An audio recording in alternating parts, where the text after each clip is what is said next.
بسم الله الرحمن الرحيم. الحمد لله رب العالمين، وصلى اللهم وسلم على نبينا محمد وعلى آله وصحبه وسلم أجمعين. أما بعد، فسلام الله عليكم ورحمته وبركاته. سلام كدب waxaan maanta u fadhinaa muxaadaradeennii ku saabsanayd dhalinyarada inay xanuunyada iyo rajada laga qabo dhalinta. waxaana marti noogu ah oo inoo joogo Sheekh Maxamuud, fadiilatu Sheekh Maxamuud Shibili, oo aad wada garanaysaan oo kamid ah culimada Soomaaliyeed. intaana muxaadarada u gudagelin, waxaan rabaa inaan ku furfurano aayaat min adh-dhikr al-hakim oo noo akhrin doono akhuuna Maxamed Xasan.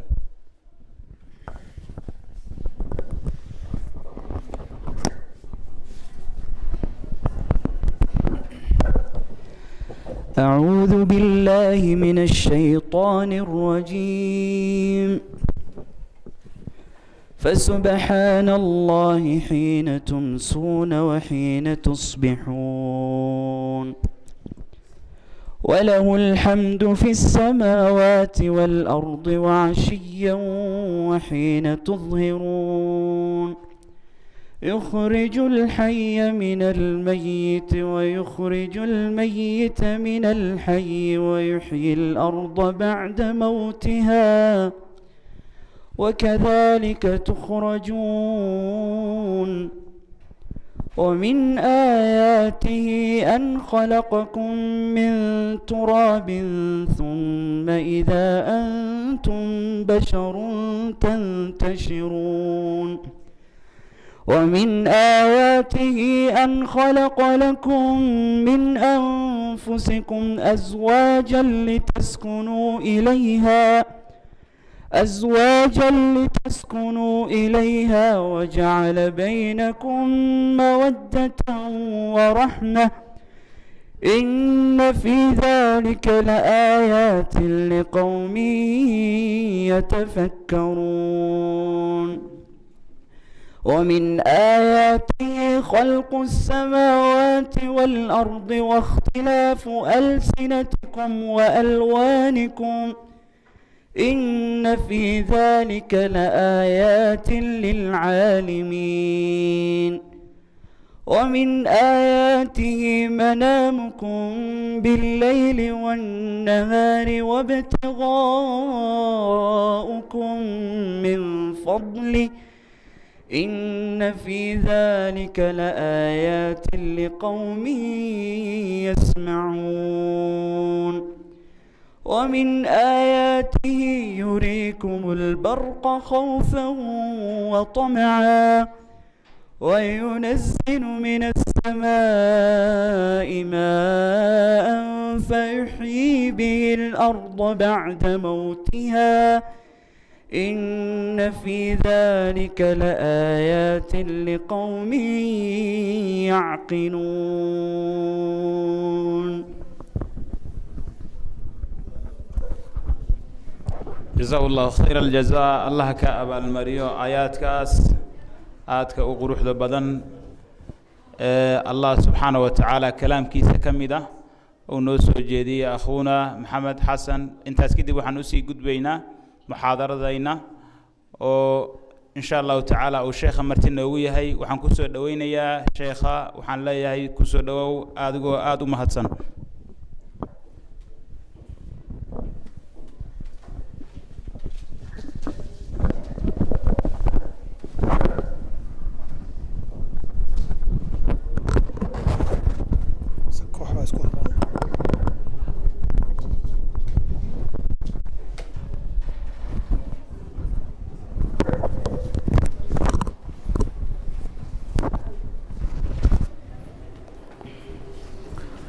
بسم الله، الحمد لله، والصلاة والسلام على رسول الله وعلى آله وصحبه وعلى أما بعد.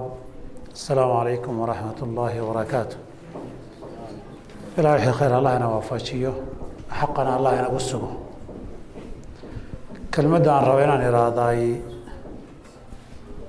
oo daayarta ku saabsan ama wiilal iyo gabdho kay doonay han noqdaan طبعا marna waxay khusaysaa daayarta iyo dhalinyarada marna dadka waalidka iyo dadka waaweyn ee mas'uulka ay khusaysaa daayartu markay khusaynayso marna iyaga xilligay marayaan bay u khusaysaa marna berri halka waayeelka iyo waalidku ay marayaan bay iyagana ku dambeyn doonaan oo berri da'daan bay gaari doonaan ummad waliba aakhari adduunba inta aakharo rumaysan taranka aadamaha iyo daabadaada ay ka dambayso dunidu waa isxambaar oo dunidu waa la isxambaaraa ama ha noqoto nolosha adduunka ama mabaadi'da iyo caqaa'idka la xambaarsan yahay ha noqdaan ummaddu si ay isu dhashay u taranto bay u kala dhaxashaa midabkay kala dhaxashaa muuqaalkay kala dhaxashaa dalka iyo deegaankay kala dhaxashaa luqadda iyo afka lagu hadlayay kala dhaxashaa waxaa intaa dheer ay kala dhaxashaa dhaqanka iyo diinta iyo akhlaaqdana way kala dhaxashaa ilaahi subxana wa tacaala sida uu qadaray shareecaduna qawaaniinteeda waajib ka dhigtay dunida inta qoysku dhisan yahay dhaqankeeda ka muuqataay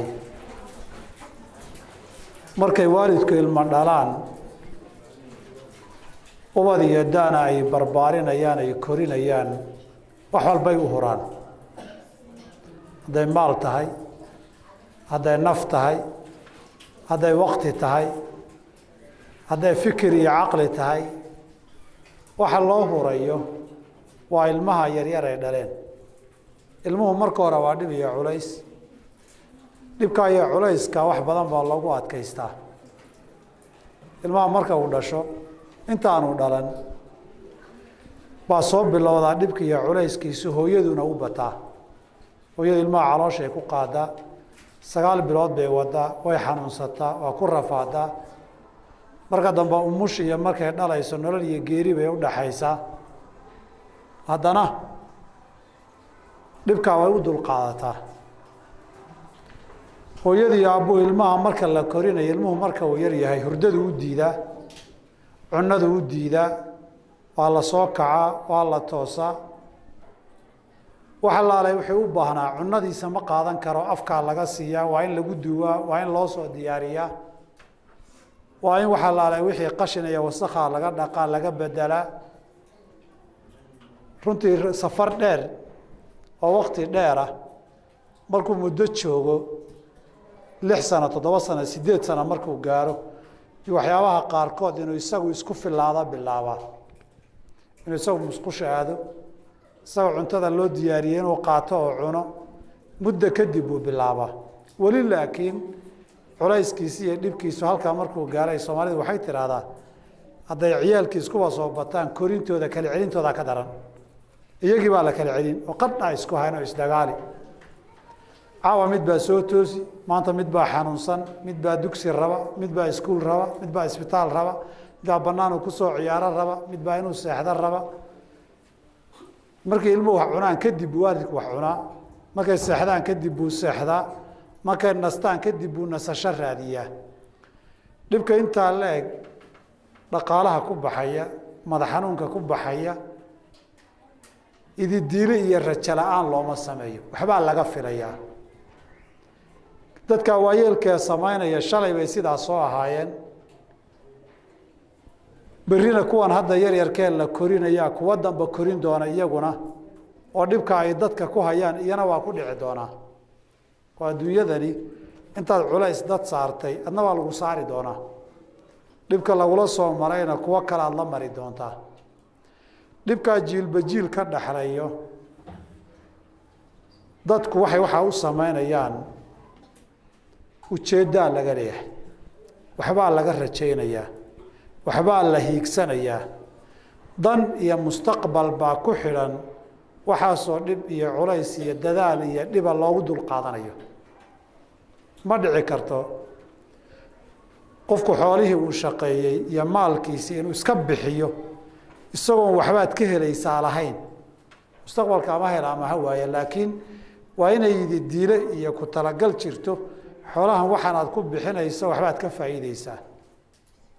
faa'iidadaasi marka adduunka la joogana labay noqotaa marka aakhara la tagana iyadana mid bay noqotaa faa'iidada qofka laftiisa aan ahayn ee dadka kale ay helayaan adduunyada marka la joogo intii ahal iyo qaraabo iyo waalid ahaydna faa'iido ay hiigsadaan oo faa'iidada gaarka ee qoyska iyo dadku ay helayaan faa'iidada ummadda guud u noqonaysa oo qofkii qof waxtara ummadda waxtara oo wax ku biiriyo oo wax wanaaga keena inuu noqdo marka faa'iidana waalidkii iyo dadkii baa qaba oo waatay u dadaalayeen haddii ilaahay ka siiyo wax walba lagu dadaalo lagama helo faa'iidadii la rabay ubadkaa la tabcayaay haddaad hadda guryaha tagto 3 qaybood weeya dadka guryaha jooga inta badan da'yar soo koraysa oo iyagu hadda culaysa iyo waayeel da'an noqday oo iyagu culaysa iyaguna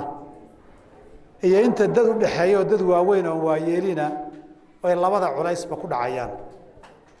carruurta yaryarayd iyo culayskooda iyo kharashkooda wuxuu ku dhacaa waalidka waxaa labaada waalidkii hadday jiraan saaran awoowi iyo ayeeyo carruurtan awowgoodii iyo ayeydoodii iyo dadkiisi awowida ahaa oo waayeelayna way saaran yihiin culayskii mar waliba 3 dabaqo ama 3 qaybood baa la ahaanaya goorta qoladaa hore tagaan qoladan yaryar baa waaweynaanaysa kuwii dhaxaa dadkii waayeelkaa noqonaya kuwa kaloo yaryarna waa soo koraya waa soo gelayaan daaqadda kuwii shalay da'da yaraaba maanta dhexda jooga iyagay labada culaysba ku dhacayaan saas darteed waalidku waxa ay doonayaan maanta iyagaa xoog leh iyagaa xamaali kara iyagaa dadaali kara iyagaa ordi kara berri waa la duqoobayaa waa la waayeelayaa daduu soo tabcay oo u baxsada u baahan yahay saa darteed qofkii ilmaha ilaahay u wanaajiyaayey haddayba ajali timaadoos dhinto waa dhintay haddii uu noolaado wax daryeelu helaa guri uu ku deguu helaa dad daryeelkiisa caafimaadkiisa noloshiisa waxtarkiisa ka walwaloo ka fikiruu helaa markaasuu wuxuu bilaabaa inuu goosto midhihii wixii uu soo tabcayey wixii uu ku soo daalayey wixii uu ku soo rafaadayey hadday midhihii ka xumaadaanna dee waa sidaa hadda sistamka tarbiyada galbeedka ka jirto dee waalid wax la yihahda ma jiro meelaha duqeyda lagu xareeyaa ilmahana dawladdaa korsato iska leh kadibna waalidkii inay wax dhalaan ma rabaan maxaan u dhali buu ku leeyahay anigaba meel cidlaa iga qaadi maayo kane in wax dhalaan ma rabaan saa darteed inta waaweyn baa badan da'yartu way yar tahay saa darteed waalidku waxaa ka mida ujeedooyinka ay ilmahan ugu dadaalayaane wax badanna ay ugu horayaan waxaa ka mid a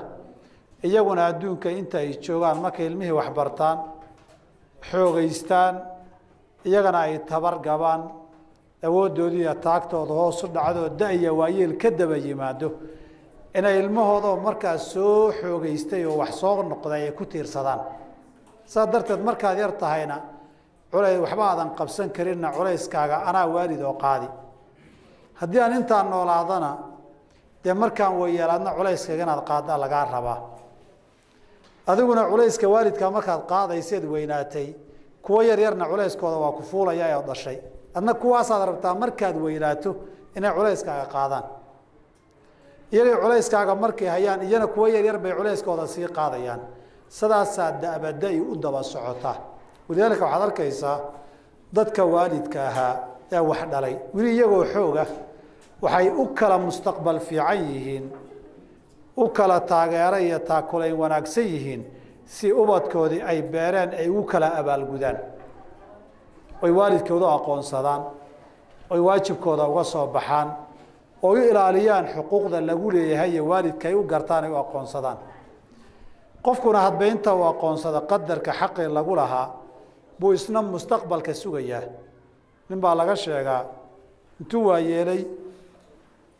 aabbihii oo waayeelah baa intuu soo kaxeeyuu meel geed cidlaa istaajiyo oo indhalaa buu kaga dhuntay markuu isna waayeelay wiiluu dhalay baa soo kaxeeyey oo waxba ogeyn geedkii buu keenay aabba halkaa igu sii sug buu yidhi markaasuu yidhi abba meeshan waa halkee waa meel heble geedkii hebel ahaa buu yidhi iska tag buu yidhi waan gartay oo halkan aabbahay kaga tegay iska tag adigana qof waliba midhihii uu beertuu helaa wixii aad beerato ganacsiga waxaad beerataad heshaa imtixaanka waxbarashadu wixii aad soo baratay eed qoratay baad natiijadiisa heshaa ubadka iyo ilmahana waxaad beerataad dunida ku heshaa taasi waa hadafka koobaad ee qofku uu leeyahay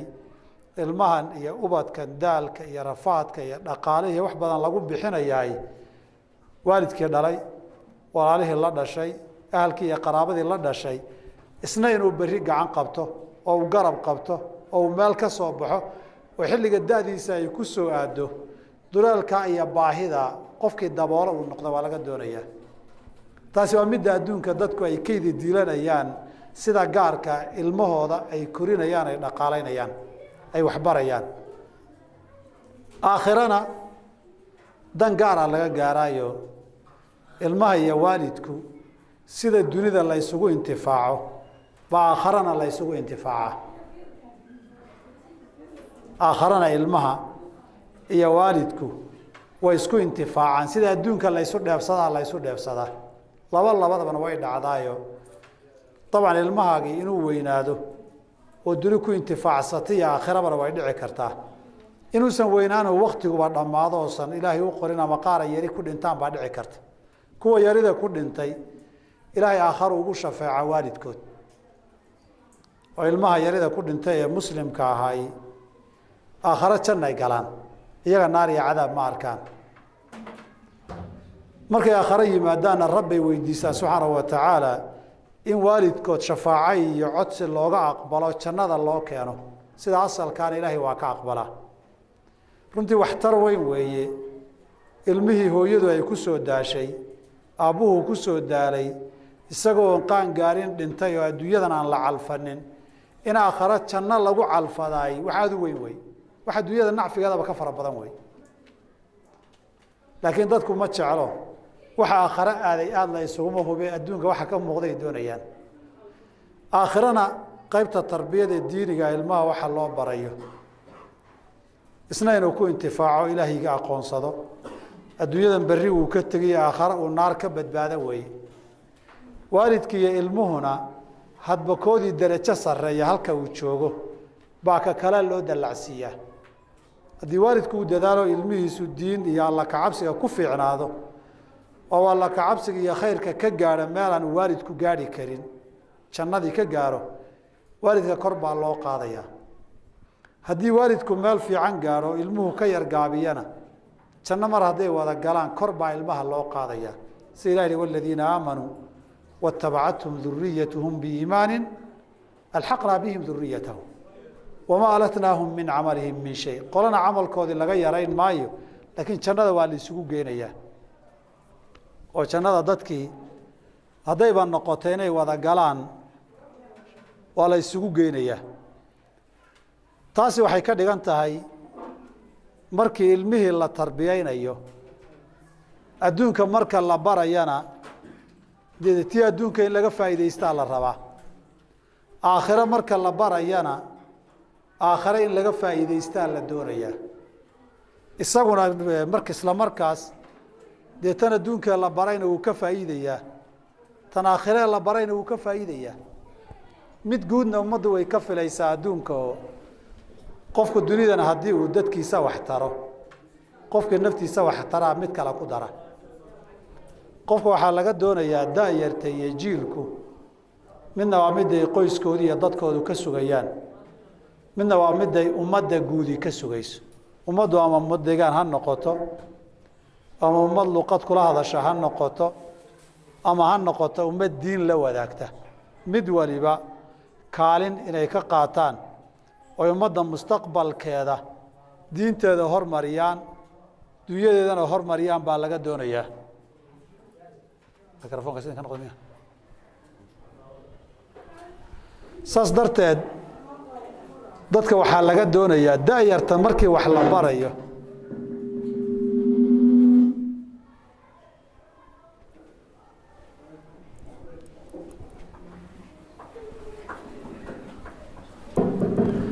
saas darteed da'yarta markii wax la barayo wixii dunyo ee nolosha iyo barashadeeda ahna iyaguna inay ku intifaacaan dadkoodii iyo waalidkoodii iyo raximkoodii iyo qaraabadoodna ku intifaacaan ummaddoodii ama dal ama deegaan ama luqad ama diin la wadaagaysayna ku intifaacaan way waxa la doonayo aakhiro marka la tagana intifaac guud ma jiree isaguna inuu intifaacsado wixii diin iyo khayr ah uu intifaacsaday iyo wanaaggu hormarsaday waalidkii iyo waladkiina la ishaleeshiiyo oo isku intifaacaan aakhara darajaadka la isu geeyo gunaanadka horta waxaa laga rajaynaya da' walboo dhalataay intaa wey aadamuhuna saasuu isugu tiirsan yahayo qolo waliba markay waayeesho ku yaryaraayay ku soo daaleen baa culayskooda dusha u rita sidaa unbaa la isu daba socdaayo maantana carruurtaa tabar daran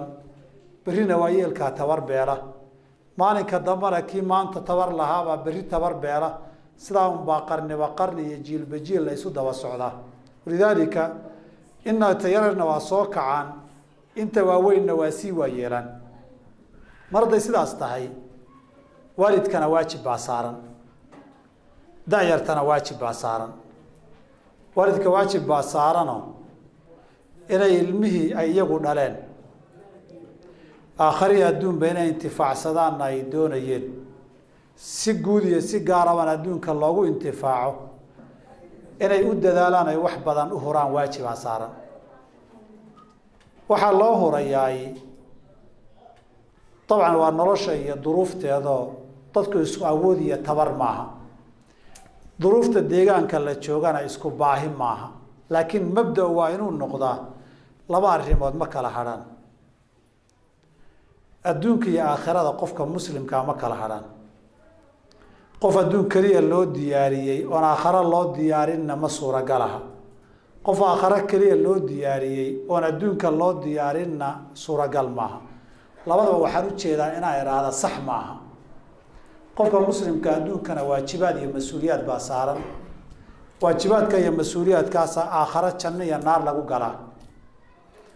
sidii uu mas-uuliyaadkiisa adduunka uga soo bixi lahaa ilmuhu saddex arrimoodba in wax laga baro waxbarashada ilmaha saddex arrimoodba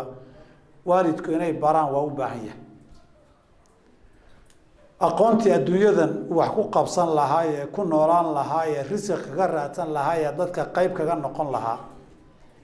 inay baraan waa u baahan yahay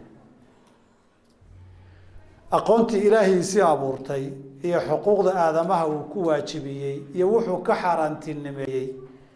ee tan iyo aakhiro aan ficil ahayd inay baraanna waajib bay ku tahay waxaa labaada waajib ku ah tajribadii iyo khibraddii iyo dunidan wixii ay ka soo mareen waxay garasho iyo caqli ka hayaan waxay waaye iyo waaye aragnimo u leeyihiin qaab dhaqanka ay tahay in loo dhaqmo wixii ay khibrad hayaan iyaguna inay ku wareejiyaan iyadana waajib bay ku tahay laakiin waalidku waxaa muhim inay ogaadaan intaasi sidii weel biyo laga shubo weel lagu shubay hal mar wax la gediya maaha war wax ilmuhu daadu intay korayaan inay la socoto wakti dheer u baahan saa darteed camaliyadaasi waxay u baahan tahay kow dulqaad iyo sabir badan saa darteed bilahi subxaanahu watacaala sabirkaa marka loo baahan yahay waxaa labaad ay u baahan tahay alla ku xidhnaan adduunyada rabbaa iskale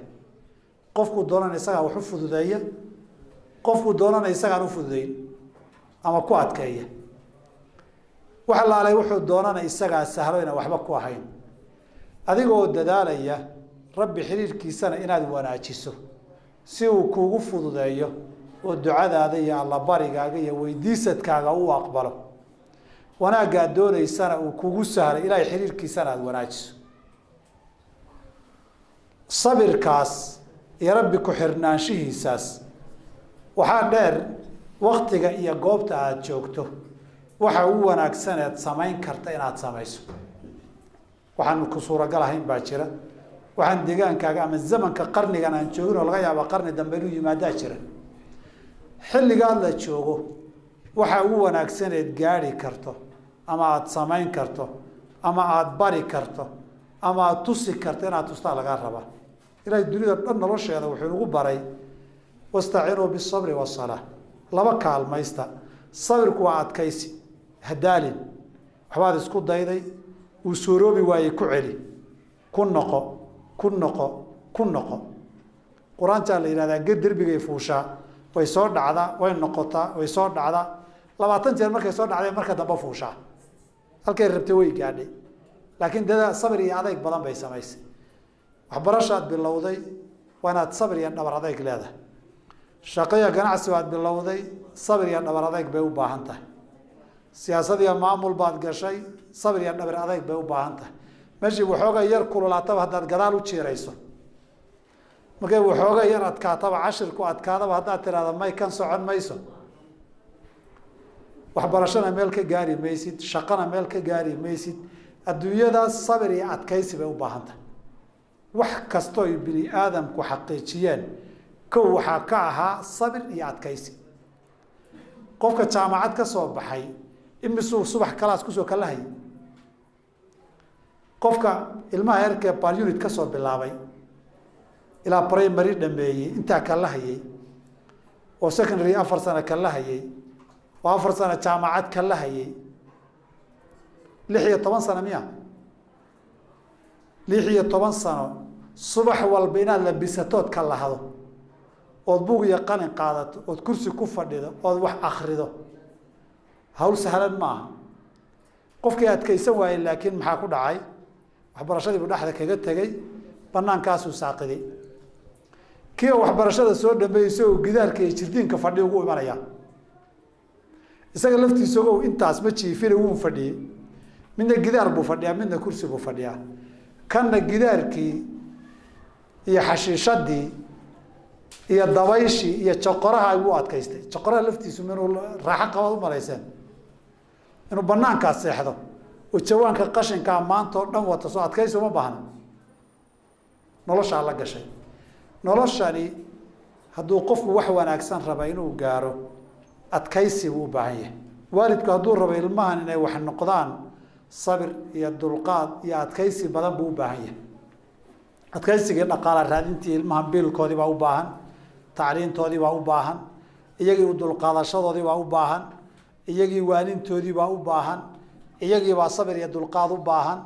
maamulkii dugsiga iyo macallimiintii baa dulqaadka u baahan dowladihii arda yartaa iyo dadka la macaamilayay baa adkaysi u baahan dunidu marka koobaadi wastaciinuu bisabri waay adkaysi qofku inuu adkaysi dhabar adag leeyahay oo qof fool nugu lahayn oo durba soo jireeyo dhaxda ka soo noqdaada noqon dhinaca labaadi wasalaati alla xiriirkiisi ilaahay baa wax fududeeya quluubtan isagaa haya cilmi iyo risiq ba isagaa fura cibaadiya khayr ba isagaa quluubtan ku hanuuniya oo fura isna inaad xiriir wanaagsan la yeelato aad si fiican u barido dariiqiisa ku toosnaato adigii haddaad dadaasho rabbina ku garab galo waxaad rabtay waad gaadhi saas darteed dadaalkaaga keliyana lama tala saarto ilaahay waan iska baryo oo dadaali maayana lama ogola de diintu ma ogola anigu ilaahayow waxba baran maayo waxbarashana aadi maaye ilaahu cilmiga igu shubdee lama ogola sharcigu ma ogola ilaahay cilmi si ma rabtaa wixii sahal adna dadaala waxbaro markaad dadaasho ilaahu waan u shaqaysan maaye lacag iga dharji dee ma shaqaynayso ilaahay wuxuu aqbalaa marka adigu dadaasho isagana aad ku xidhnaato buu ridda ku furaa saas darteed qofka muslimka da'yartiya waayeelkaba waxaa laga doonayaa dhinacan ilaahay xiriirkiisa inaan wanaajino dhinaca labaadina aan dadaal iyo sabir badan la nimaadno oo noqono wastaciinuu bisabri wasalaa labadaba waa adag yihiin laakiin ma sahlana salaaduna وإنها لكبيرة إلا على الخاشعين باريري صبر كان وحي إلهي سبحانه وتعالى إن الله مع الصابرين كوا الصبراء إلهي لجرا كوا صلاة دوضنا كو خشوعة shaqada iyo camalkay hayaan iyo waxay rabaan inay gaadhaan dhabar adayg iyo sabirka u leh labadaa qolaa ilaahay gaadhsiiyaa yoolka ay sugayaan dadku say u kala sabir badan yihiin dhinaca tawfiiqda ilaahay iyo xiriirkiisa ay u wanaajiyaan bay waxay raadinayeen ay rabeen u kala gaadhaan ama hadday wada gaadhaan muuqaalka dunidu uu u kala manfaco badnaadaa qof waxaad arkaysaa waxbarashadii gaaray laakiin waa professor maanta oo dhan khamri iyo biir buu cabbayaa wixii uu ka soo qaaday soo shaqeeyeyna qaad iyo xashiishad buu ku cunayaa ama laba qabiil buu isku dirayaa ka wixiisi wuxuu noqday wax ummadii baabi'iyo dab ku shiduu noqday inna ummaddu wax taraa qofka waxaa dadka wax tara ilaahay rabuurayna yaqaana aadamaha xuquuqdoodana yaqaana aakhirana ka baqaya si sida aynu u noqonaay dabcan caqabaad badan baa ka horeeya in daayartu dariiqii ay horay u hayaan wax badan baa ka sokeeya mar waxaa ka hor imanaya duruuf dhaqaalaa dadkii ka hor imanaysa oo waxyaaba aad rabtay inaad samayso dan iyo tabar dhaqaalaa kuu diideysa mar waxaa ka hor imanaya guriga iyo qaab nololeedka reerka oo qaylada iyo dagaalka dee ciyaalkii waxaa dhib kaga imanaya duqay maalin kasta islaynaysa oo isku buuqaysa iyo buuq iyo qaylo saas darteed waalidku inay ka daayaan guriga buuqa iyo dagaalka iyo qaylada badan ilmaha waxaa la yidhaahdaa dilka iyo canaanta badan kuma fiicna marmar laga maarmi waayey bay xal noqotaa laakiin canaanta iyo dagaalka badan xal joogto ah ma noqdo waa wax mar laga maarmi waayey naf laga daya wey waalidku dagaalka dhexdooda ahna daayarta dhagahooda inay ka ilaaliyaan baa fiican qoyskan dumayee fara badanna dee ilmihii wax soo baranaya daayartii mustaqbalkoodii dhib badan buu ku hayaa dee waxaadan awoodin dhibba kaama saarnee reerahan dumayee kala tegaya reerahan ilmaha hortooda isku dagaalaya qoyska soomaaliyeed ee waxbaa loo la dilaa ama la canaantaa u haysta tarbiyada asaaskeedu inay tahay waxaa laga doonayaa ilmaha marka horeysa waxbaa loo sheegaa waxa waa xun yahay waxaana waa fiican yahay baa la yidhahdaa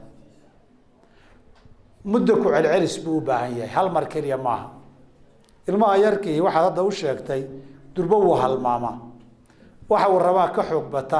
wixii aad u sheegaysa inuu xasuusto wuxuu u baahan yahay siyaabo kala duwan oo fara badan in loogu sheego marka lagu celceliyo kadib si uu wixii ula qabsado in la cabsiiyo waxaa ka horeysa in la jeclaysiiyo ila waxa hadaad samayso waxaasaa lagu siin waxa hadaad saa yeesho waxaasaa lagu siin haddaad yeeli weyda waxaad jeclayd baad waayi ilmuhu qabatin buu noqonayaa waa la qabsanayaa marka dambe marka saddexaad in la cabsiiyo la yidhahdo waxaa haddaad samayso waan isdagaalaynaa dhib baa ka iman oo loo digo oo digniin la siiyo saddexdaa markay dhaafto bay noqon kartaa wixii ka dhalanaya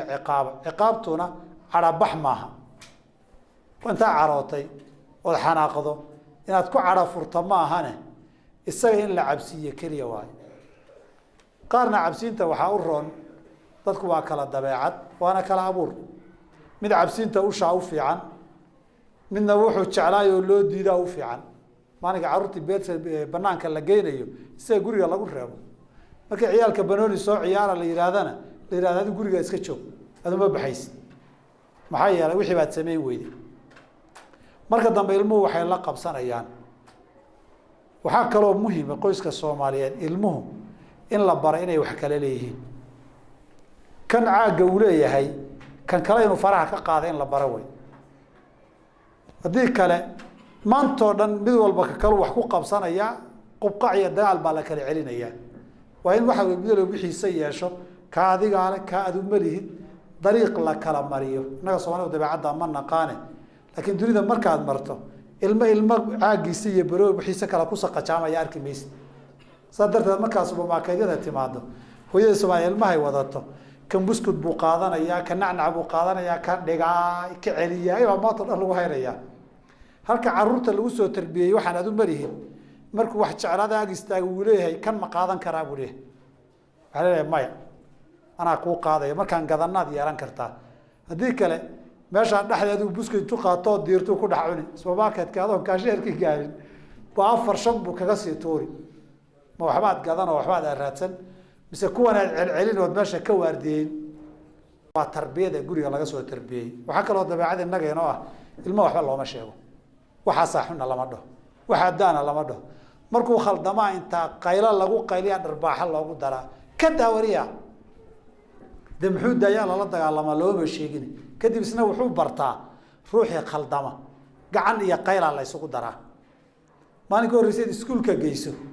ilmo khaldamay markuu arko qayla iyo gacan buu isugu daraya maxaa yeelay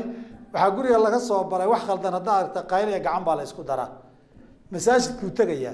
waxba la khaldamaya qayla iyo gacan buu isku daraya oo watii cashirkii guriga laga siiyay way hadii la bari lahaa may ka daa waxas ma fiicna meeshuu taga waxa ma fiicna ka daa buu dheh lahaa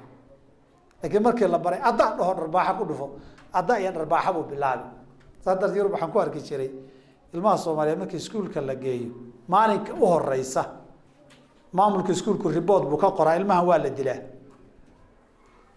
baad ka ogaatay markii la yiraahdo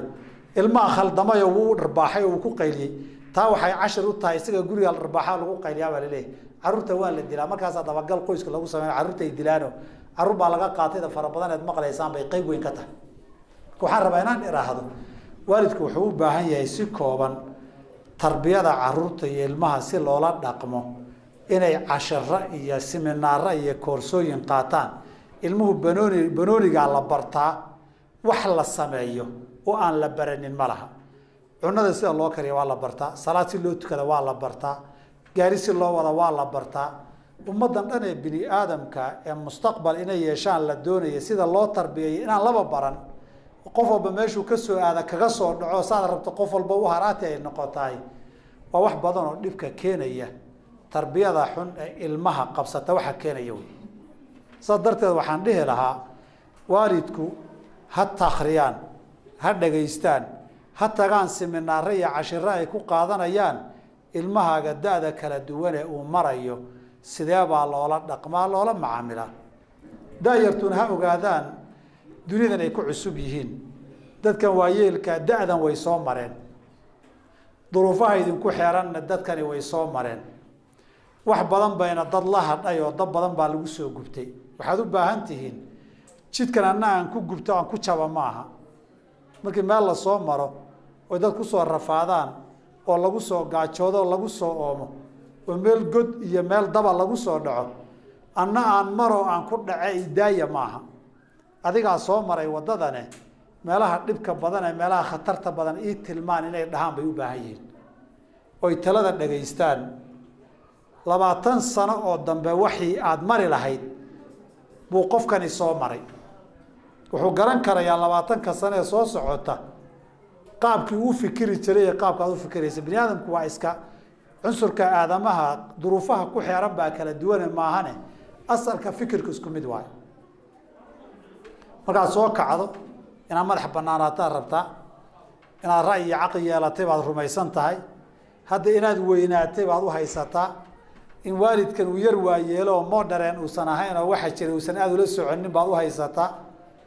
aqoon inaad adigu wax baratay isagoo uusan baranin baad rumaysan tahay in waalidkan aad siri karto soo wax fahmaynin baad u haysataa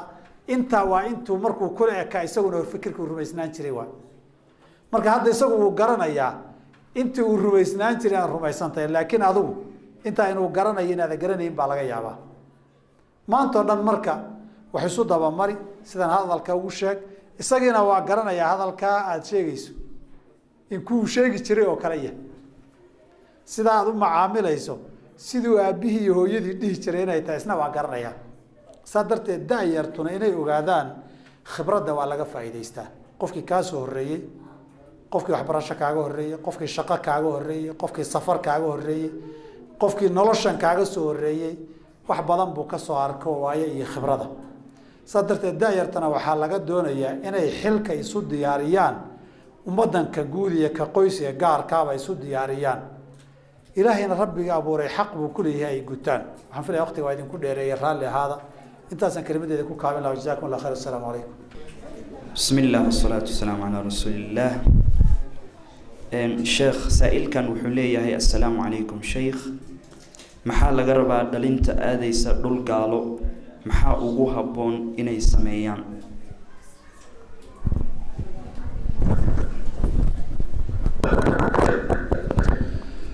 بسم الله الحمد لله والصلاة والسلام على رسول الله ما بعد su-aashu waxa weeyaan baan u malayn dadka u socda wadamada gaalada ama wadamada galbeedka iyo westernka aadaya ama Yurub ha aadaan ama Mareykan iyo North America ha aadaan ama istiga foge Australia ha aadaan dadka sponsorada ku baxaya طبعا de wadan gaalay u socdaan marka koobaad waxa wanaagsan inay isaga joogaan hadda xaalad waa sii xumaanaysaayo gaal iyo muslim waa la sii kala baxayaa gaal calooshii inay sii galaan oo naftoodii iyo ilmahoodii sii geliyaan arsaaqda ilaahay baa haystee inay isaga joogaan man marka koobaad kula talin lahaa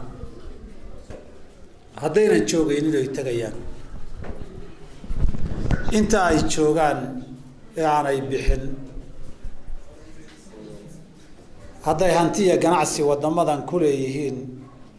waxaan dhihi lahaa ayaanay iska baabi'inin waxay la kulmi doonaan war uma hayaan inay u baahdaan berri inay soo laabtaan baa laga yaabaa saas darteed inay wixii hanti iyo ganacsi iyo ka yaalaay aanay baabi'inin oo ay daystaan baan kula talin lahaa si hadday meeshii anfici weydo waxay ku soo noqdaan uga dambeeyo waxaa saddexaad oon dhihi lahaa inta ay joogaan inay diinta waxa ugu badan ay ka baran karaan ka bartaan oo iyagoo diintoodii iyo ilmahoodii iyo wax fiican ka yaqaanaan ay tagaan waa qodobka saddexaad aan u soo jeedin lahaa qodobka afraad aan u jeedin lahaa waxaa weeye hadday tagaan xaggaas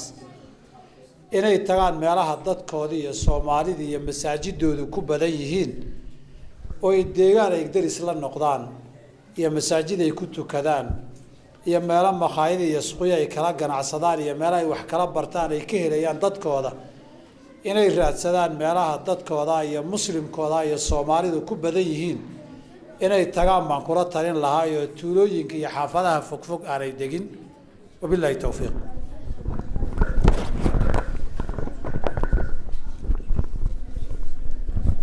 sheekh gabadhan waxay leedahay assalaamu calaykum jazaakallah sheekh waxaan ahay gabar guurna waan rabaa boofisna waa igu jiraa marka sheekh ila tali maxaan sameeyaa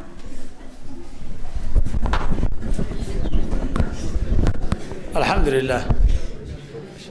anigu tii horun baan qayb ku celin lahaayo dee guurkuna rag iyo dumar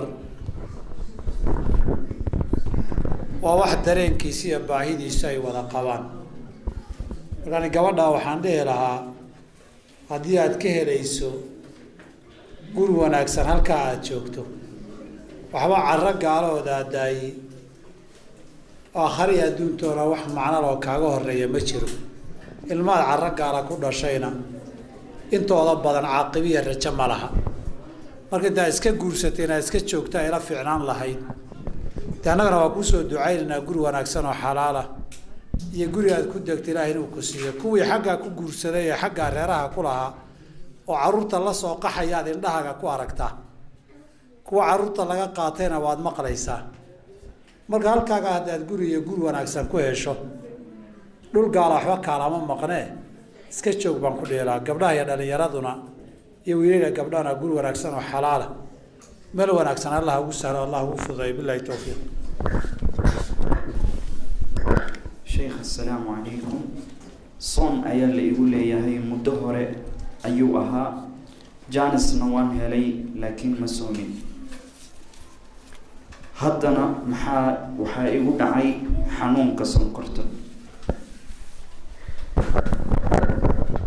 alxamdulilah laba arrimood baa laga rabaa qofka soonkaa dheer lagu lahaa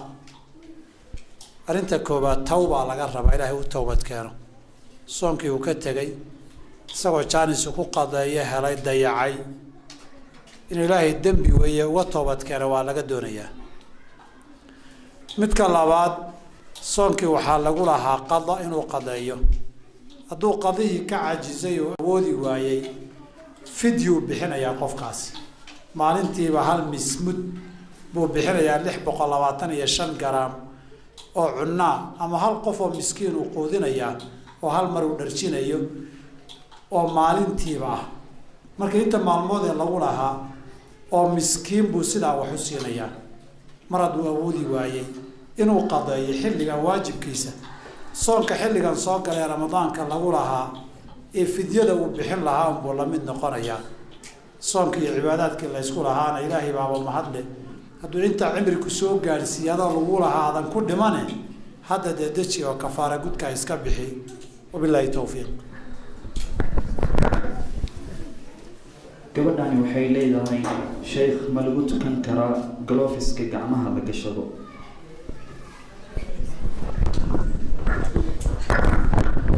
alxamdulilah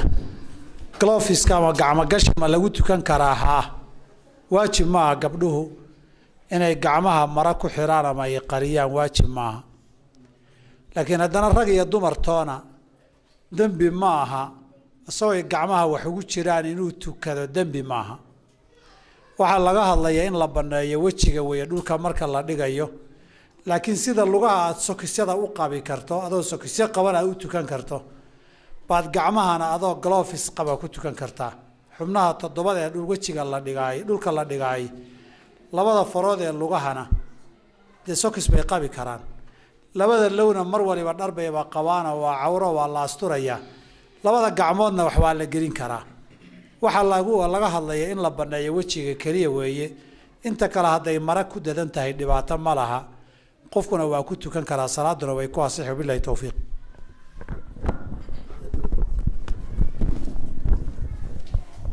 sheekh gabadhan waxay leedahay haddii aan dhigto school aan muslim ahayn imtixaankiisana aan lahayn maaddo islaami ah oo maadadiisa diiniga ay tahay CRE ama Christian Religious Education haddii aan ku qasbanahay maadada CRE inaan imtixaanka ku galo maxaan samayn karaa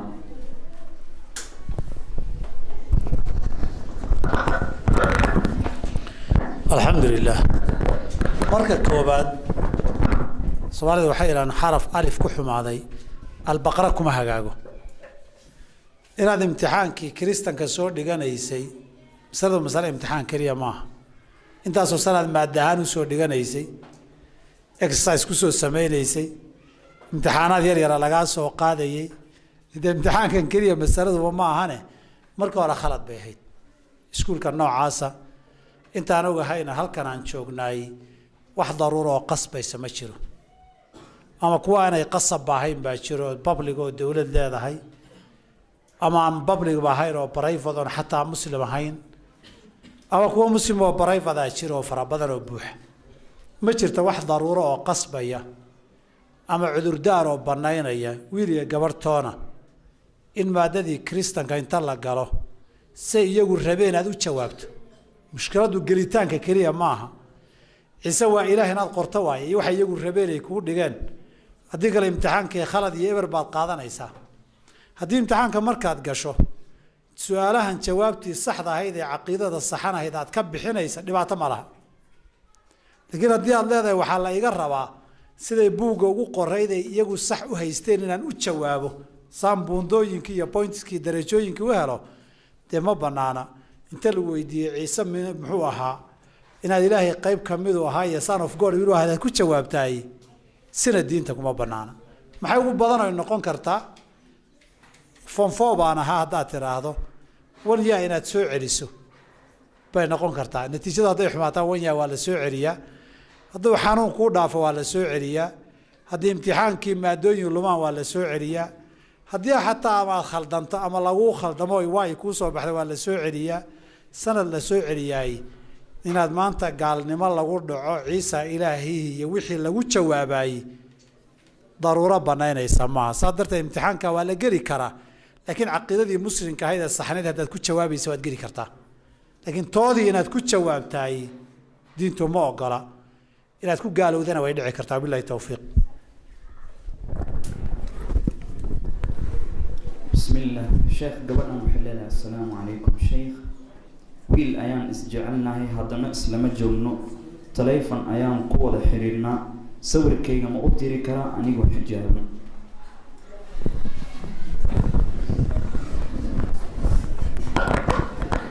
alxamdulilah dadku inay guur ka haasaawaan haddii aadaabta la ilaaliyo arrin dabiiciya wey soomaalida waxay yidhaahdaan dadkuna hadal bay isku gartaan duunyaduna way is ursataayee ur bay isku garataa dadka raba inay isguursadaan ama wiilka raba inuu gabadh guursado ama gabadha raba wiil inay guursataay inay wada hadlaan ay wax isweydiiyaan oy haasaawaan oy guur ka wada hadlaani wax dabiiciga oo sharcigu ogol yahay wey taasi waa midda koobaad midda labaadi marka la haasaawayo haasaawuhu aadaabta iyo anshaxa in la ilaaliyo u baahan yahay waxna waa guurka wada hadal waxna waa gogolka sheekaysi gogolka sheekaysigu ma banaana waayo laysma guursanba weliyo xilligii gogosha lama gaarin haddii laakiin la isguursado la ismehersado lana kala maqan yahay guurka intay sheekadu dhaafto gogol way tegi kartaa labadii gogol ay u banaanayd taas darteed baa waxaan ku idhaahdaa anugu waalidka marar badan wixii la dhihi jiray islamic boyfriend haddaad samaysaan dhibka qaar bay yarayn lahayd baan dhahaa wax badan baa jira magaalado dad badan baa luqyo ku ballamee haddiiba waxbarashadana la wato labada israbtana la isu xalaaleeyo in ilmo dhashaan oon ka hortag lagu sameeyo marbaxaafadna duruusta lagu wada diyaarsadaay waxbay fududayn lahayd baan isleeyahayoo luuqluuq badan gabadhu ninka sawirkeeda ma u diri kartaa haa ninkii inuu ka arka ay u banaanayd kamerana wuu kaga arki karaa sawirkeedana wuu arki karaa laakiin sawirkii anshaxee asturaa weeye in kameradan telefoonada la iska arkana way bannaan tahay dee labadii inay ishor fadhiistaan ay bannaanayd ay guur ka wada hadlaan inay kamera iska hor fadhiyaan waxba kama duwana qofkii qofka inuu arkay u bannaanaydna inuu sawirkiisa arko oo fiiriyaay dembi maaha laakiin hal miduun idinku gabdhahu waan dhihi lahaa hal mid guurka marka laga sheekaysanaya macnaheedu garantii maaha sheekadaa baxda dhexda marka la joogo inay burburtaa dhici karta idinkoo sheekada isku fiicnaa berri inaad kala boodaan oo isku xumaataanna way dhici kartaa sawirada la kala haya si xun in loo isticmaalana way dhici kartaa qofkii life isu arkeed kala tagteen dee sawiru kaa isticmaala ma leh laakiin sawirada qaarkood haddii dhabanka iyo fooda iyo qadaadka iyo dhalada baneen la isdhaho iyo dhudhumada ay tus sawirna lagaa hayo berri social media la dhigay iyo photoshop baa lagu sameeyey iyo wax jinniya jaan oo fara badan oo jira hadda waa taqaanaan gabdhuhu saa darteed inay in badan taxadaraan sawirada ay bixinayaan iyo nooca ay noqonayaanna waa laga rabaa asalkuse xaraam maaha billahi tawfiiq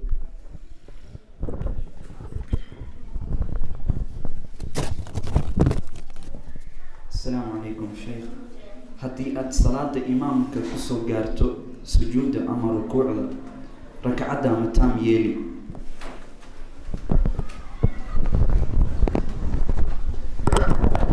alxamdulilah imaamka haddaad soo gaadhay isagoo ragcaddii rukuucii ku jiro ood la rukuucdo ragcaddaa way kuu tirsan tahay faatixadiina way kaa dhici lagaama rabo hadday rukuucdu ku dhaafto ragcaddaa kuuma jirto intaa sujuudiya ku gaadhay la sujuud ajir baad ka heli laakiin ragcaddaa kuuma jirto waxaa kala saara rukuucda ma ku gaadhay mise kuma gaadhin haddaad rukuucda ku gaadhay imaamka ragcaddaa way kuu jirtaa haddaadan rukuucda ku gaadhin imaamka oy kaa tagto ay ku dhaafto oo inta rukuucda ka dambaysa iyo fadhi iyo sujuud iyo atixiyadii aad ku gaadhaay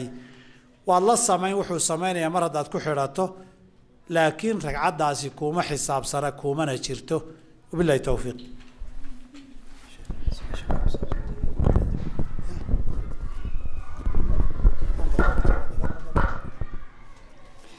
ayib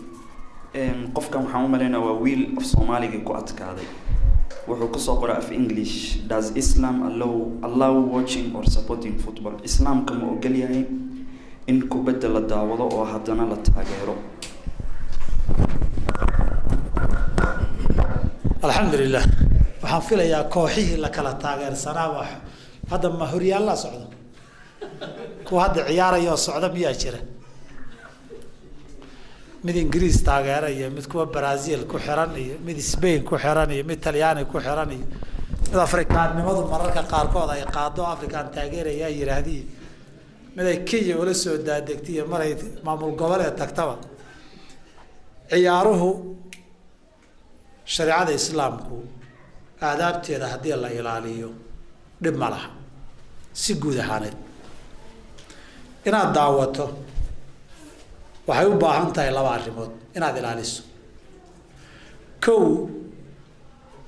dadka la daawanayo inaan cawro xaraama la daawanaynin cawro qaawan oo xaraan inaan la daawanaynin cawro in la daawado ama ciyaar ha noqoto ama banooni ha noqdo ama wax kale ha noqdo cawro daawashadeed ma banaana marka mushkiladda daawashada markii cawro qaawan tahay ee xaraam noqonayso inaan ciyaar la daawan karin ma aha laakiin masaladu waa cawro inaan la daawan karin iyadoo ciyaar baahayn dad inta isa soo qaawiyaan banaanka hadday istubaan inay istaagto daawata lama ogola marka macnuhu ma aha ciyaar daawasha la diidan yahay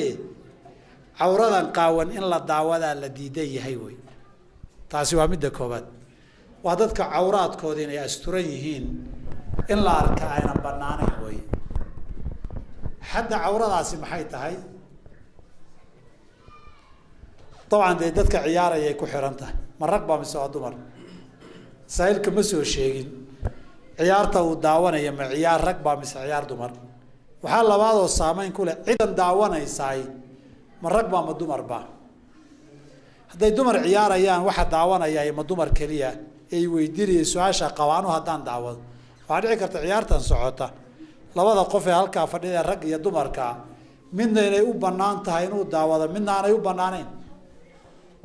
markay gabdho madax qaawan ciyaarayaan dee wiilkii uma bannaana inuu daawado laakiin gabadha way daawan kartaa iyo iyagoo madax qawaan bay dhex joogi kartaa way kala duwanaan karaan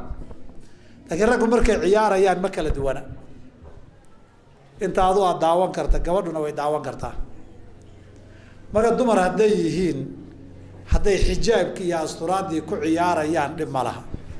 laakiin ma dhacda in xijaab baloori lagu ciyaaro ma dhacda dee dumar hadday ciyaarayaan marka dumar baa daawan kara dumar baa daawan kara rag hadday yihiin khilaafkii culimmada ee mas'alada ragga cawradooda wixii aan salaada ahayn ee in la arka ama la fiiriyo aanay bannaanayn bawdyuhu ma ku jiraan mise kuma jiraan murankii ahaa baa fuqahada fataawadooda saameynaya waxaa loo badan yahay hadday lawyaha iyo xudunta inta udhaxaysa qaawan tahay inaadan daawan karin culamada qaarna waxay qabaan sarwaal dabagaabku inuusan dhib lahayn markaan salaad lagu jirin oo nabiga calayhi salaatu wasalaam way dhacday isagoo saxaabada la jooga oo bawdyuhu bannaan yihiin baa dhacday oon kama ahayne ula kas ah taasaa nabiga dhacay sal slam waa xadiidu anas in la yidhaahdo xadiid anas iyo abu muusa alashcari labaduba abu muusa alashcari baa sii cadoo nabigu meel buu joogay meel biyo ku jiraanna waa uu kor fadhiyey lugaha u lalmaday isna banaanku fadhiyey bawdihiisuna waa banaanaayeen abu muusa alashcarina waa la joogay oo korkuu ka warqabayay albaab baa xirnaayo waa la soo garaacay waa ayuu yidhi waa abubakar buu yidhi kafur buu yidhi nabigu dan kama gelin abubakar waa soo fadhiistay nabiguna bawdihiisu waa isaga banaanayd haddana waa la soo garaacay orod soo fiiri buu yidhi war waayo waa cumar soo daa buu yidhi isagana cumarna xag buu fadhiistay nabigu dan kama gelin mar saddexaad baa la soo garaacay war waa ayaa la yidhi waa cuhmaan markaasuu nabigu maradii bawdiyaha hagaajistay markaasuu waxaa lagu yidhi nabiga raggii kaleba waxa bawdiyaha maadan qarsanaynin ninkan markii cuhmaan la yidhi maxaa dhacay oo isbedelay oo soo kordhay wuxuu yihi cuhmaan waa nin xishood badano malaa'igta xataa ka xishootaana waa ka xishoonayaan hadday xaaraan tahay dee hebel baan ka xishoonayaa ma noqoteen dadkao dhan waa la qarin lahaa anasna wuxuu yihi nabigu annagoo fardo saaran oo isgarab soconno booyihiisu bannaanta oo taydii tiisu isxoqayaan baan garanayaa maryalaanna ma ahayn markii meelaha la eego ninka raba bahasha sida loo jecel yahay iyo saan loo daynaynin arka waxba dadka hadambaajinin ee dabagaabka waa lagu daawan karaa buu idin dhihi doonaa marka kolba cawra muuqallado adag ma aha bowdyaha raggu markaad supportinku laakiin inaad qolo jeclaato inay badiyaan ama qaabka xirfadda ay u ciyaaraan aad jeclaata dhib maaha laakiin maxaa ka dambeeya inaad colaad qaado inaad caytanto inaad iyagii cibaadaadkii daawasho iyo supportingba cibaadaadkii iyo waajibaadkii uga tagto arrin dhib inaad dagaalantood qof feedho hebel baa badin iyo hebel sharad la dhigto halka hadduu supportingku gaadhaayo dembi weeye laakiin kooxahan koox inaad qalbiga ka jeceshahay waa iska dabiici halkaa banaanka haddaad soo marta laba qof oo isfeedhaysa sakano gudahood midun baad la jirtaa midun baad la jiri nin baa la yidhi hadday laba nin isdiriraan keed jeceshahay inuu adkaado wuxuu yidhi ka xaggayga soo xigi maxaa dhacay baa la yidhi bilaab hadduu carara la caydhsadiyo dardar bidhi aniga inuu jira laga yaaba haddii laga taagroonaado aniga way u dhacaa dhici karto dhib iga soo gaaro haddii laakiin isagu adkaado dee kaa kalun baa wax gaari anigu waa nabad qabaa dabeicadda bini aadamkii hadday laba qof wada hadlayaan qof unbuu qalbigaagu raacay inta badan haddaad gar iyo dacwad dhegaysanayso markaad wax yar dhegaystaba mid unbaa qalbigaaga ku dhici kan inuu run sheegayo kanna been sheegayo waa wax iska dabiiciya halkaa laba tuug hadday isku feedhaan laba joqor halkaa hadday isku galaan mid unbaad jeclaan in laga reeyo waa dabeicad bini aadam o bini aadamku inta badan dhexda ma taagnaan kara dhinac inuu la safta maahane inaad dhinac iska ark jeclaysato xirfadooda ka yar heshiya dhib ma laha laakiin haddii ay kula fogaato dee walaa walbaraa iyo dembi iyo caytan iyo xumaatay kula gelaysaay dee baasha aada ha u fogeynina baroorigana hal ogaada sii wad soo wad sii jiid soo jiid waa harag hawe laga buuxiyey waa intaas soo maha waa wax yaroo hawe iyo neef laga buuxiyey waay bahal neef laga buuxiyey baa la boodbootiyey wixii hadduba akhriya adduunba isagoo kuu noqdaay ma fiicnaay bilahi tawfiiq asalaamu calaykum sheekh waxaan ahay xaas la qabo sheekh zawjkayga ayaan ku dhibanahay awlaadna waan u hayaa sheekh ninkayga balwado ayuu leeyahay aadna wuu ii dhibaa maxaan sameeyaa jazaaka allah khayr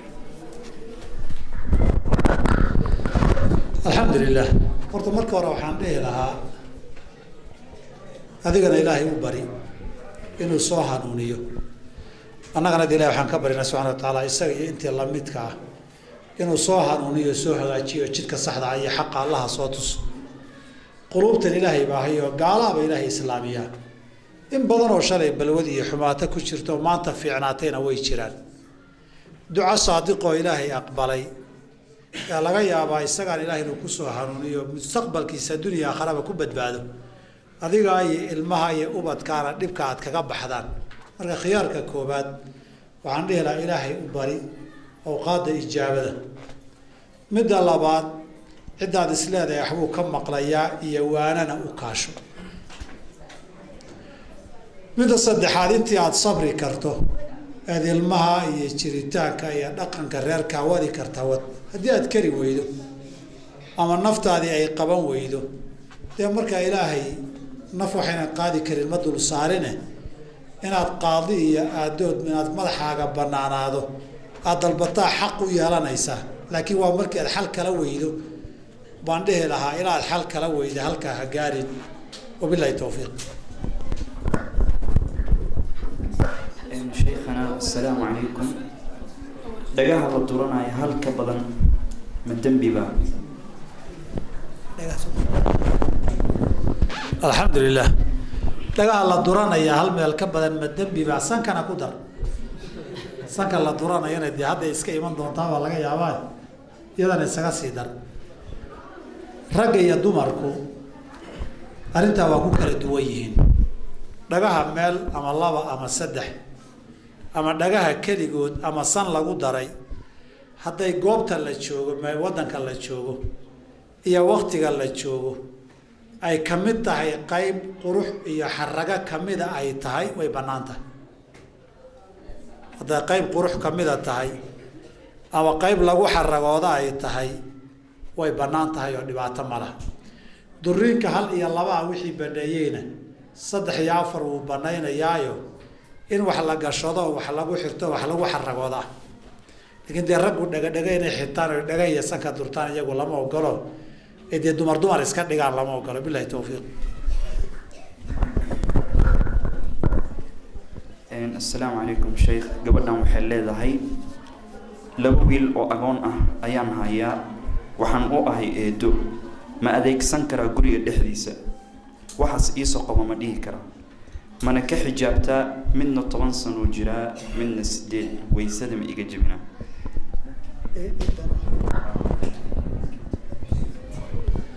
alxamdulilah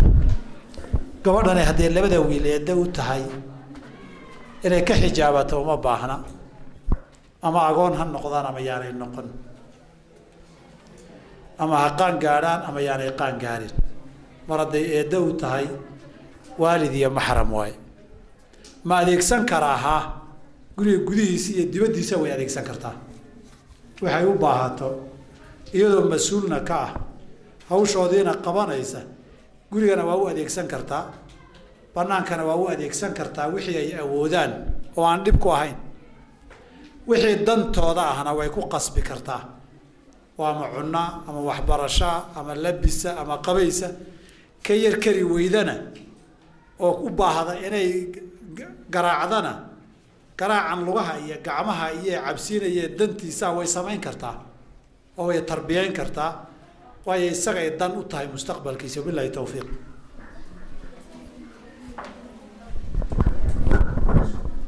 سائلكاني وحولي هي شيخ أقوى جهازي حرام ميع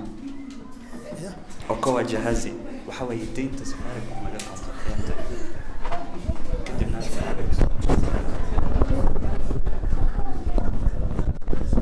الحمد لله دين تسفركم لقاقة محرام با مايا هذا كهل ليسان markii telefoonku ka dhamaado balansigu waxoogayga lagu soo shubayo inta numberka garaacdo hadhowna ka badan laga qaadanayo soo kama 100 shilin baad dalbanaysaa hadhow bixin doontaa laakiin 9 baa ku soo galaysa ama 9 baa ku bixin 98 baa laga dhigi karaa adu intii waxba laga goosanaya taasi dhibaato ma laho waxa la gadanaya lacag maaha waxa la gadanaya waa service waxa la gadanayo lacag adu adigaaba haystee waxaad u baahan tahay inaad hadasho way hadalkaaguna line buu marayaa line-ka hadalkaagu inuu maro waxaad gadatayna lacag mehe service jidka ina hadal marisa waay waadna ogtahay deynta iyo kaashku inay kala badan yihiin badeecada suuqa ee kaashka iyo deyntu kala badan tahay bay la mid tahay iyana dhibaato ma laha billahi tawfiiq. Assalaamu calaykum sheekh waxaan ku weydiinayaa ma lagu weysaysan karaa biyaha lagu dabaasho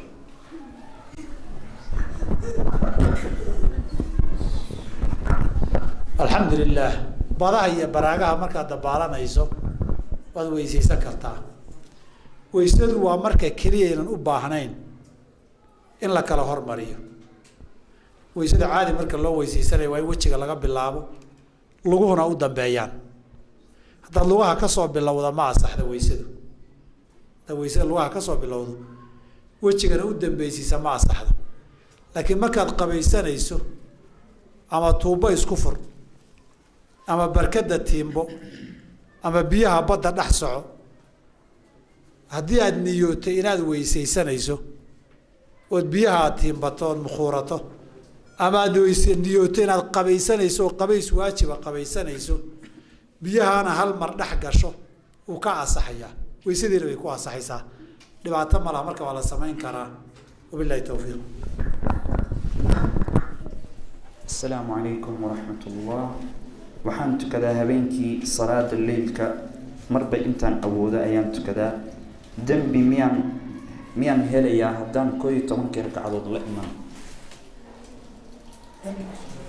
ma dambaabaya haddaanan 11 ragcadood la imaanin?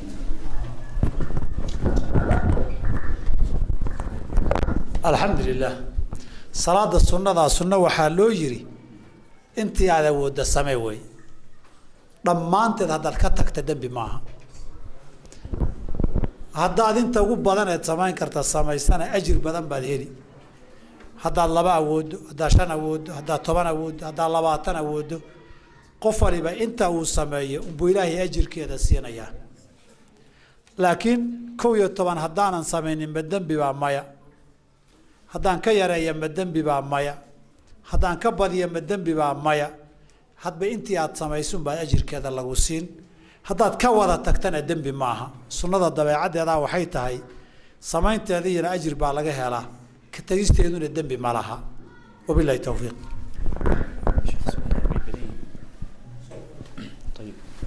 sheekh wiil ayaa gabar ku mehersanay gabadhii wiilkii way diiday waxay tiri hala i furo wiilkiina wuxuu yiri xoolahayga ayaan rabaa in la ii soo celiyo wiilkii ayaa tii alle ku timid gabadhiina waxaan maqlay inay iska fasaqday oo nin kale guursatay oo dhashay meher ma leedahay?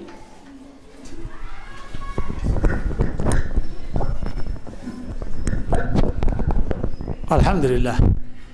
طبعا kaysaskan sidan oo kaleetii fatwo lagama fatwoodo waa dhacday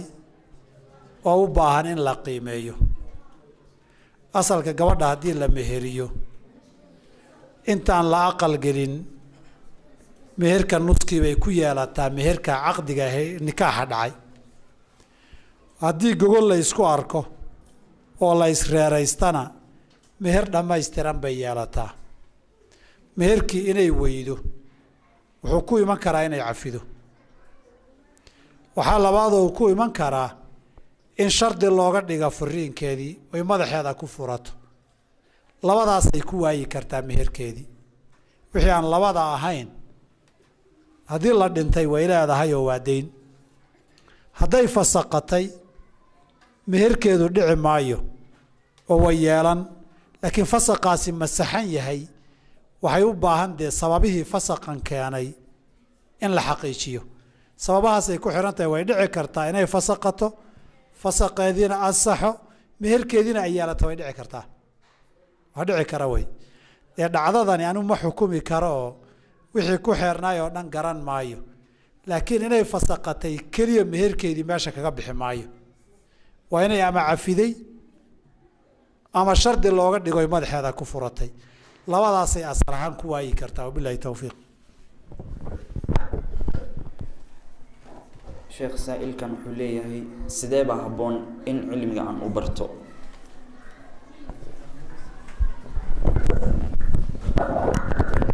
alxamdulilah sidee baan aqoon iyo cilmigiiyo u bartaa ama diintaba u bartaa dabcan dee waa cashir dheer oo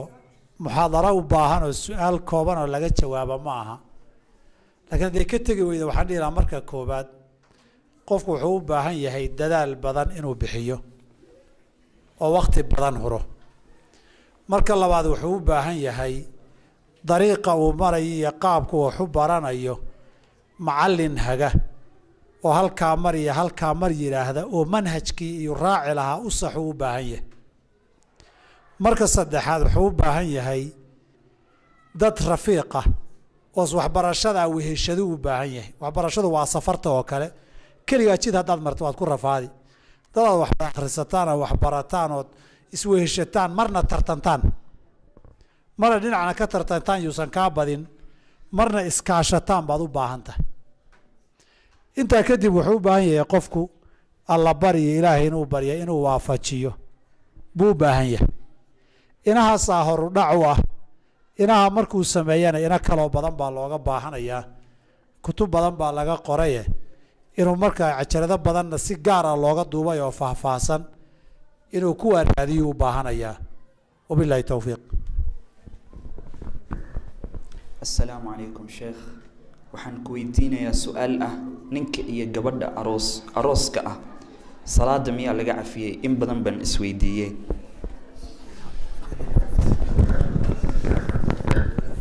الحمد لله مايا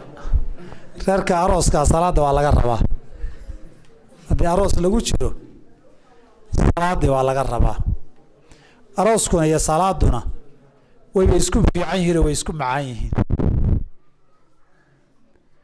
ولذلك arooska markii reerka la yahay waajib ma sharcigeenu sunna wuxuu ugu talagalay reerkan guriga la dhisaya salaad baa lagu bilaabaaba markii horeysay guriga la yimaado waxa sunno oo wanaagsan in laba ragcadood la tukado waliba la isku xidho laba ragcadood la tukanayo waxay bixinaysaa laba arrimooda iyo b bay bixinaysaa marka koobaad reerkan reer hoggaan leh oo ismaqla oo kala dambeeyaan nahay saan salaada u kala dambeeyno baynu u kala dambeynaynaayoo isu mas'uul isaga nahay way salaad hadda imaamta ku xidhato markuu istaaga waad istaagi markuu rukuuca waad rukuuci markuu sujuudo waa sujuudi sawma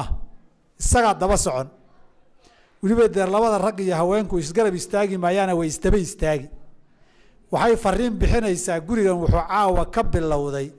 hoggaan kala dambeyn ismaqal bay kow ka tahay dhinaca labaad hoggaanka iyo ismaqalkaasi gurigani alla ka cabsi iyo ilaahay wuxuu raalli ka yahay baan wax ku baryaynaa fariin labaadna way socotaa innaguna waynu dadaali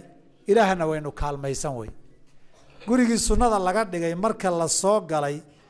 intaan reerkuba jirkoodii iyo isgaadhin intii gacanta madaxa la iska saaro la ducaysta laba ragcadoodna lagu bilaabo la yiri oo sunna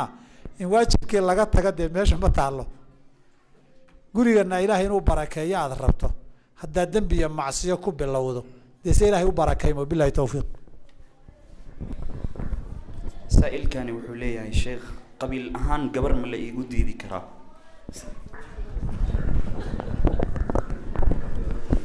alxamdulilah qabiil ahaan gabar ma la iigu diidi karaa way su'aashu asal ahaan diinteenna maya laakiin labadaba way dhici karaan qofka muslimka inagu diinteenna diinta iyo dabeecaddu qiimo ku leeyahay qabiil qiimo maaha laakiin labadaba way dhacaan intii adiga qiimaha lagugu diido in adigu qabiil u bedesho way dhici kartaa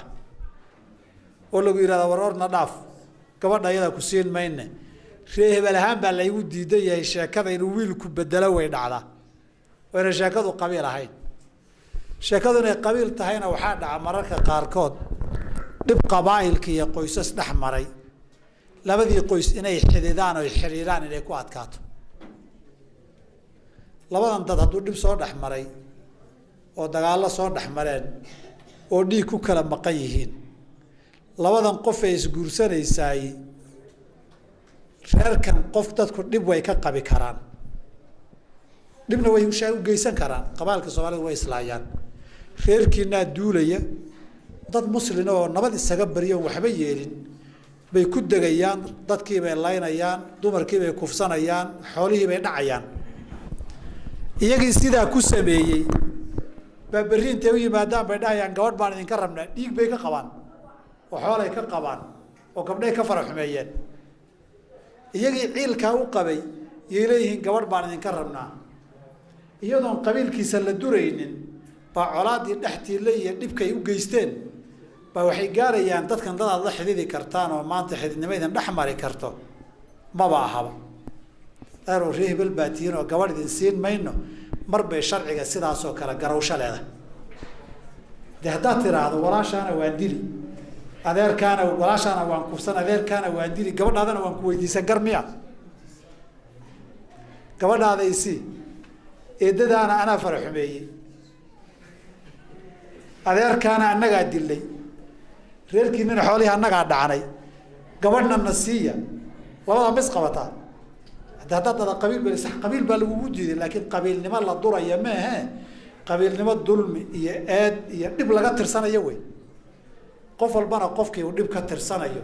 iga dheerow banaanka iga mara inuu yiraahdo garawshay leedahay sharciga mararka qaarkood taana way dhici kartaa oo qabiilna noqonaysa laakiin waxa sharcigu diidayay maxay tahay qabiil loogu diiday duris qabiil la liidayo way sharcigu wuxuu diidayay qabiil la liidayo marar baa laga yaabaa intaa wax ka baxsan qofkii muslimka ahaa inay aqbali waayo. anigu waxaan joogay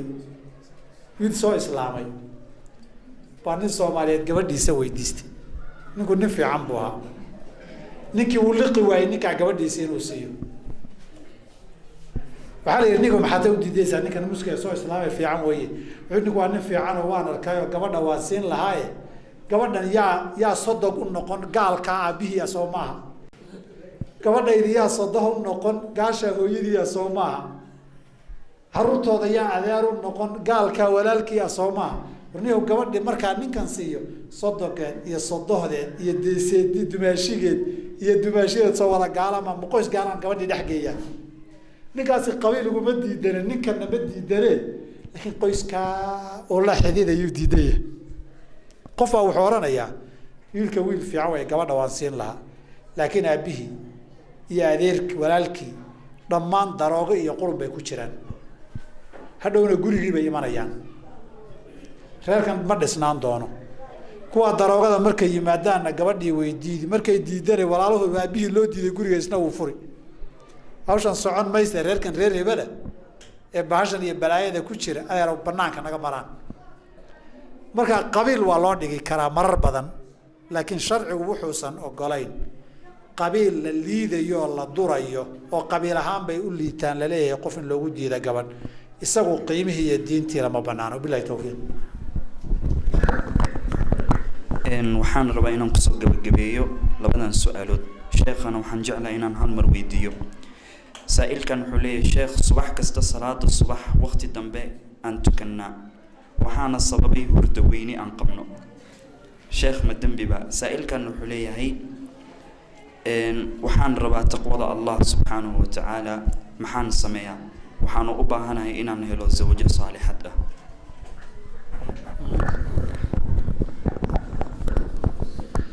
alxamdulilah. salaada hurdadu ay la tagto dadka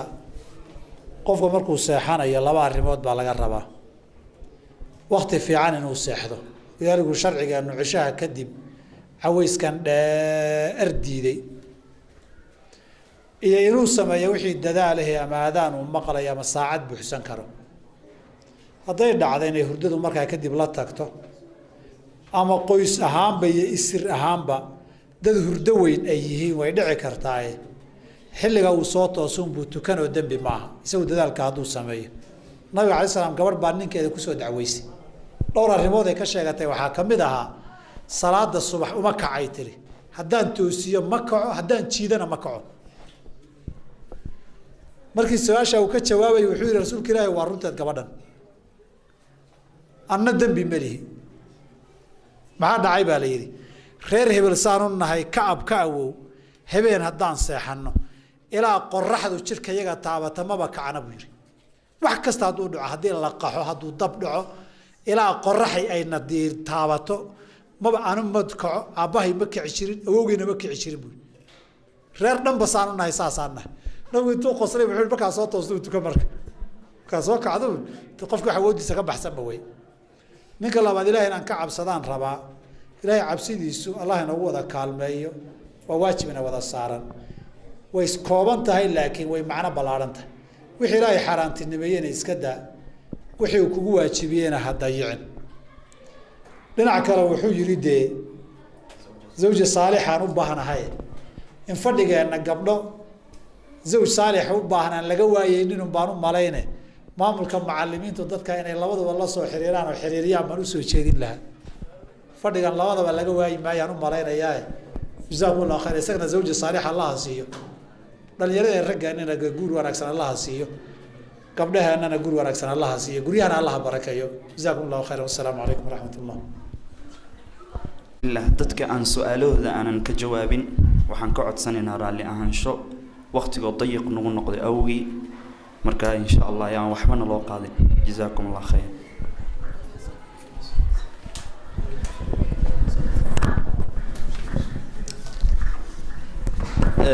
جزاه الله خير الجزاء الشيخ محمود oo noo soo jeediyey aad iyo aadna waqti badan nala qaatay waqtigiisana noo huray nin badan waqtigiisa nagu bixiyey iyo dacwada intaba ku bixinaya waxaan leenahay jazaahu allahu khayra aljazaa allah ka abaalmariyo intaas ayaan awoodeynaa aan kari karnaa inaan u duceyno insha allahu tacaala sheekha intaas ayay muxaadaradayna noogu eg tahay